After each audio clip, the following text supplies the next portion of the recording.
हाँ। क्या क्या बदलने वाला है स्मॉल फाइनेंस बैंक के लिए, नियम क्या कहते हैं आरबीआई के, बताइए। तो अनिल जी, सबसे पहले तो ये जब टर्म आया यूनिवर्सल बैंक, तो एक बड़ा ये था कि यूनिवर्सल बैंक होता क्या है। तो बेसिकली एक फुल फ्लेज बैंक होता है, जो कि आप काफ़ी सारे शेड्यूल कमर्शियल बैंक देखते हैं, जो कि सारी की सारी सर्विसेज देते हैं एक बैंक की।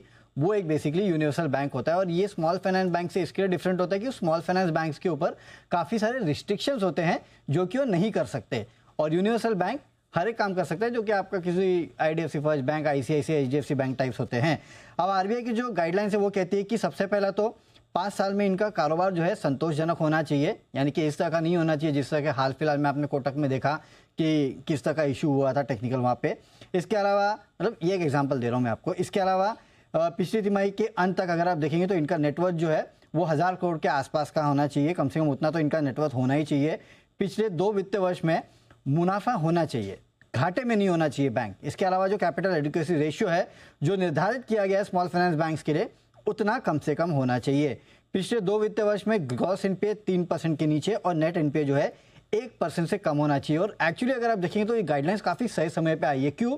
क्योंकि ये वो समय है जब बैंक्स के एनपीए जो है वो काफ़ी निचले स्तर पे है, खासकर स्मॉल फाइनेंस बैंक में। तो एक ज़माना था कि स्मॉल फाइनेंस बैंक हो या फिर बाकी जो छोटे मोटे बैंक हैं, इनके एनपीए 6-6, 8-8% के आसपास रहते थे।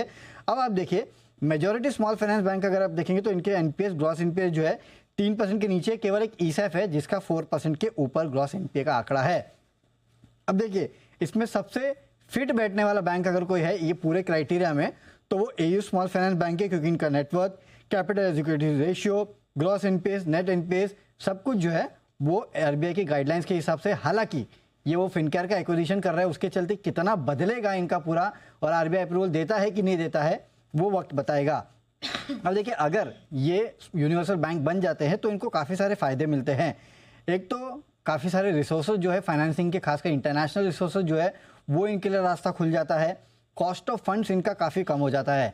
देखिए, एग्जांपल के तौर पे मैं आपको दूं तो एक स्मॉल फाइनेंस बैंक जो रहता है, एग्जांपल देख लीजिए, आप जो आप लोन लेने जाते हैं या फिर जो आप डिपॉजिट भरने जाते हैं, वहाँ रेट ऑफ इंटरेस्ट ज़्यादा होता है कंपेयर टू किसी एचडीएफसी बैंक या किसी आईसीआईसीआई जो कि यूनिवर्सल बैंक है। तो इनका कॉस्ट ऑफ फंड जो है ज़्यादा होता है, यूनिवर्सल बैंक्स का कम होता है।